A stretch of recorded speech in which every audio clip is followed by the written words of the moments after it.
Hello and welcome to the virtual towers of Binary Arcadia, where the games go on long into the night. Today we're talking about how Sony managed to wipe the floor of everyone at E3 without even leaving their wingback chairs. Roll the titles.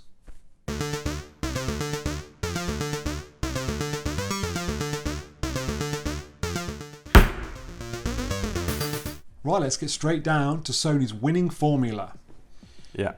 Many months before E3, Sony told the world that they wouldn't be attending E3, and people were surprised by this. Biggest games conference in the world, yearly conference, and people thought this would be a negative thing. Sony would lose face, PlayStation as a brand would lose face, but actually it seems that they have managed to turn this potential negative into a massive positive. So by not attending, they didn't give any real reasons for not attending, other than potentially what could be seen as this is like a gap year almost in the console generation. We're at the end of this lifestyle of, or this life cycle of this generation, and quite frankly, without any real hard facts about upcoming next-gen consoles, they would have had maybe a poor E3 with a lack of big content reveal. And also there's the financial aspect of not attending E3. So it's been estimated financially an E3 booth space is worth somewhere around 1.4 million euros. This is from what we've looked up on the internet. And that is just for the space. That doesn't include paying hosts, creating the content, any tech demos that are there, any technology that you need to be there, and any of the things that go into that. And we would say that it would run into several millions of pounds to attend an E3 and put on the conference that Sony do. So by not attending, they've saved this huge amount of money. I guess not in the grand scheme of things to Sony, but certainly from a commercial point of view, it's an amount of money that they can just put in the bank. Simple as that. Put on all the projects. And that leads us to a few months before E3, and I think you've got some details about this, haven't you, Tabs?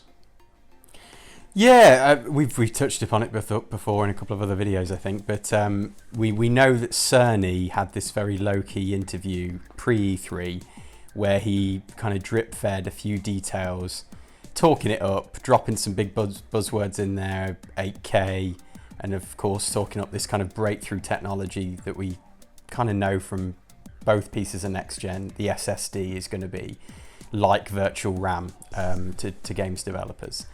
So yeah, it was a very sneaky way, again, very no frills economic cost cutting, just to have a low key person to person interview, let them get it out there and publicize it, and also kind of get ahead of Xbox 2 / Scarlet, and kind of steal their thunder a little bit pre E3. So yeah, that was somewhat strange for Sony to do it in that way. It almost came out as a leak of sorts. You know, it wasn't the big fanfare that we'd normally expect for a console reveal of some kind. So clearly that was engineered. There was a design there. Absolutely. And it's not been named specifically, but it's almost categorically going to be the PlayStation 5, isn't it? Their next-gen console. Absolutely, yeah. Yeah, I mean, it goes without saying, really. So then that brings us on to a few weeks before E3. And surprise, surprise, one of Sony's most trusted partners, Kojima Productions, who seems to just have free reign to do whatever the hell he likes, drops a 9-minute... Yeah, for now, yeah.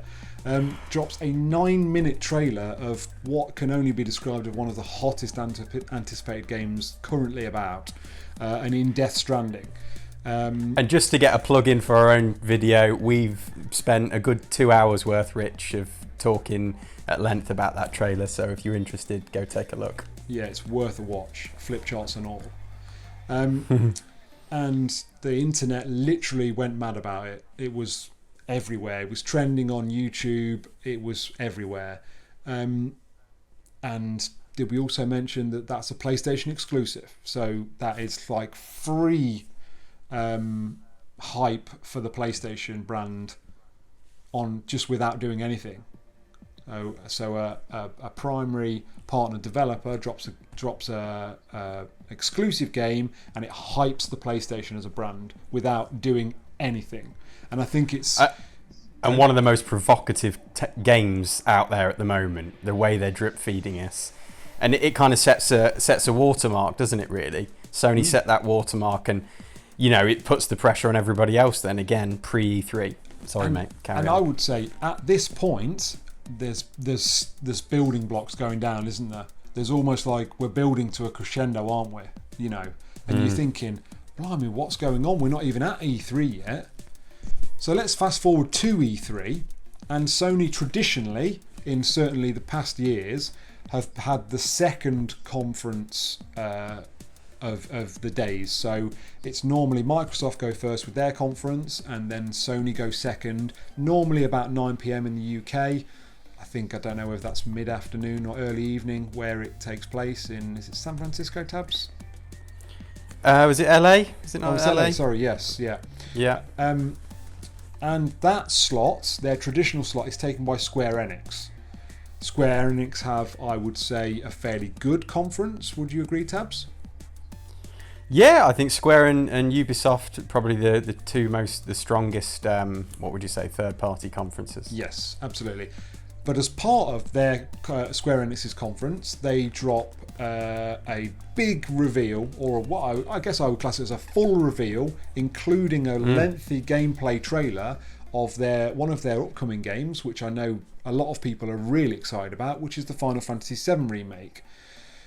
Looks amazing, that's the first thing to say. It really shows off how good they've done with this remake, and I think that is looking an extremely good game. But a massive fan pleaser, absolutely. Absolutely, but once again, in Sony's traditional slot at E3 is another PlayStation exclusive game. So again, the PlayStation has got free hype about the PlayStation without even attending the conference. Suddenly the master plan is coming together. And that leads us on to Microsoft's conference. Take us away with that, Tabs.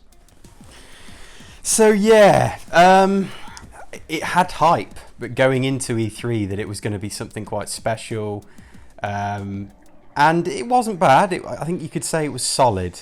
We saw what we expected to see, things like Gears of War 5. We had the big kind of mic drop moment, which was a bit of a scene stealer of the entire E3, with Keanu Reeves appearing on stage. Now we know is actually going to be featuring as quite a big character in Cyberpunk 2077. But the key kind of takeaway there is, well, in fact, Cyberpunk 2077 is a multi-platform game. So although that was a big moment, and they were, you could say, lucky enough to have that moment on their stage, really, it's quite a superficial mic drop, because it's kind of it's a win for everybody. Exactly. So yeah, and then of course we did see the next gen reveal so far as Scarlet, which personally, and I think we both agree on this one, Rich, it felt extremely undercooked. We saw Halo Infinite, which it did look nice. The trailer showed off what we assume is playable graphics, and it did look somewhat above what current gen is doing. However, personally, I think it fell a little bit flat for me. It was nothing mind-blowing, no kind of gasp moment or big, oh my word, this is what next gen is going to look like, which is what you expect from these big E3 fanfare moments. And in fact, I was probably ended up feeling more chuffed about the Breath of the Wild 2 drop. So yeah, I think it certainly seemed like they didn't really rise to that challenge of gazumping Sony, which is probably what they were hoping to do. And I would say, Tabs, and I don't know if you would agree with this, that it almost felt like their Scarlet and next gen reveals were a rushed thing. Like it's almost like their hands were forced into mentioning them because of what Sony had played prior. So absolutely. They know that gen, they've had to do something to rebuttal that. Exactly, yeah, and they probably did have it planned, But the thing is, if they'd have just put that forward without Sony's low-key interview prior, kind of getting the leap on all this SSD talk and 8K and whatever, 60 frames per second, well, 120 I think was been talked about as well. Yeah. Without that in the background, it would have perhaps had a bit more impact, but Sony stole that impact. Exactly. They jumped in early.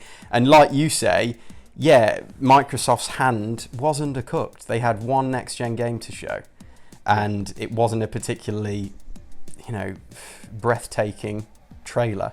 Keanu was certainly much more of a scene stealer than that. As a sort of a more impartial look at that, Sony have actually showed us absolutely no next-gen footage whatsoever. And I think sometimes you think that speaks volumes. They've not shown us anything because it's not ready.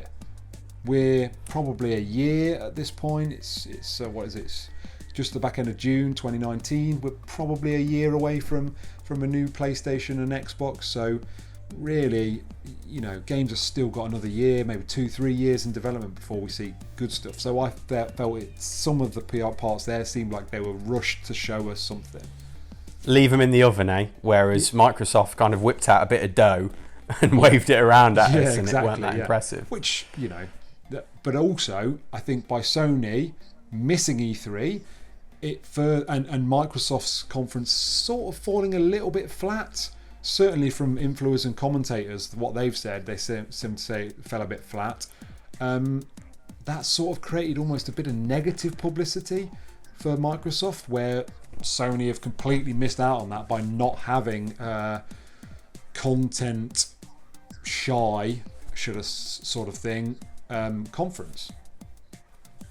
Yeah, exactly. It was like they took themselves out of the equation, and in fact, in doing so, have not taken any of the risks that Microsoft did, and obviously, kind of it backfired a little bit for them. Absolutely. And I just want to finish on a few things of my thoughts on this. So Sony's plan, if we're going to call it this grand strategy that they've had in place, is on the back of two pieces of information. The first piece of information is Sony have more than double the amount of PS4 install base to Xbox One installs. I think as of January 2019, the PS install base is something like 92 plus million, and the Xbox One is 41 million. So that's more than half. So that's more than double, the Xbox One install base. And I can imagine making these tough decisions about doing maybe what gamers don't want to see by, say, not attending E3. Decisions that are hard to make like that are made all the easier knowing that they have such a colossal market share that, quite frankly, they could do anything and they won't lose that market share. Just to interject, Rich, it's that same kind of Rockstar-esque philosophy that they know they sell like wildfire when they put their games out there, and they've got that kind of success to sit on. Yes. They can literally march to the beat of their own drum. They don't need to rush anything out, and they can, it makes sense, be more strategic, sit back, let other people show, because, you're waiting until you've got the best hand to play. And they've absolutely got that position in the market, Absolutely. Cut and drawn. Exactly. And then the second thing is that they have another massive PlayStation exclusive in the making in The Last of Us 2. What we've seen so far is looking spectacular, but given the fact that's out in, I think it's confirmed for February next year, I believe, there's undoubtedly in the next few weeks we're going to see, whether it's through another state of play or through a Naughty Dog drop, we are absolutely going to see a new Last of Us 2 trailer, gameplay, walkthrough, whatever, and again another hype for the PlayStation. So all of these set pieces have gone together to make this phenomenal strategy the likes of Napoleon would be proud of. And you have to doff your cap to the commercial success of this type of strategy. It almost looks like it was played to perfection. But I think, Tabs, you have a differing view other than the commercial aspect of it. Well, yeah, I suppose playing devil's advocate a little bit, I will absolutely stand by what you're saying, though. Commercially, it makes absolute sense, and it's paid off for them, I think. Massively. Like you say, all that money they've saved, they can reinvest in what is in the oven and just come out that much stronger next E3 with hopefully the release of the PS5. And as you just pointed out, this is probably one of the strongest swan songs of current gen, the end of the life cycle, with the likes of Death Stranding, FF7, and Last of Us 2. And that's not to mention all the other kind of more peripheral titles, which are still looking great besides that. So it's all stacked in their favour. So great commercially. I would just say from kind of I don't know how you'd put it, a consumer perspective from a celebrant of gaming and the games industry, E3 has traditionally been, that kind of, just celebratory moment where people converge in a big convention of enthusiasts. They get to meet their heroes, the likes of Shigeru Miyamoto, Eiji Aonuma, all of the big developers who they've always wanted to meet, and even the journos, the media, the influencers on YouTube. It's just a chance for everybody to get together, party hard, see some exciting stuff, and share. And I just think for Sony to be a no-show, one of the biggest players, it's a bit anti-consumer. It's a little bit, a bit kind of against the spirit of E3. Absolutely. And that kind of social fabric of the gaming industry. Whereas I think Nintendo strike a very good balance. They have their directs, which no doubt save them a whole lot of money. Absolutely. And they're a little bit more shy these days on the live stage stuff. Although we did see a couple of guest appearances. Was it last year with Miyamoto and Ubisoft, that sort of thing. But they still have this presence at E3. They still have these kind of immersive booths where they take one or two games and they make a big deal of them, and they make it almost like a wonderland, a Disneyland of Nintendo stuff. And if Sony had just done that with, let's say, Death Stranding, Last of Us 2, or FF7, and had a couple of their big head honchos around to kind of say hello to the fans and just give a bit of lip service, then I just feel it does a lot to put a face on a big company, and a lot to break down those barriers instead of just giving it a bit of a corporate faceless facade, So that's my rant. I would just say, just to round this off, I'm not saying that, and we as a channel are not saying that what Sony's decisions here were the right thing to do, from like what we want to see, but you have to applaud what they've done. Whether that's what we wanted to see or not, you have to applaud what they've done. Absolutely. Strategically phenomenal. Yeah. Well, I think that's about all we've got time for. Yep, sounds like it. Well, please, everybody though, we'd love to hear your thoughts. Definitely. We obviously don't represent the games industry. We're just one very small part of it.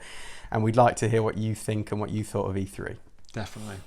And just as a little other plug, we made some cool videos about what we thought were cool videos about E3. We'd love you to go back and watch them. So if you are interested in that, do pop over there and see them. And just a reminder that if you liked the video, give us a like. If you didn't, a dislike. Feedback's always good. And if you do like our content, we'd love to subscribe from you. And don't forget to click that bell for notifications. And I think that's about it. Another one for the archive. Stamped and completed.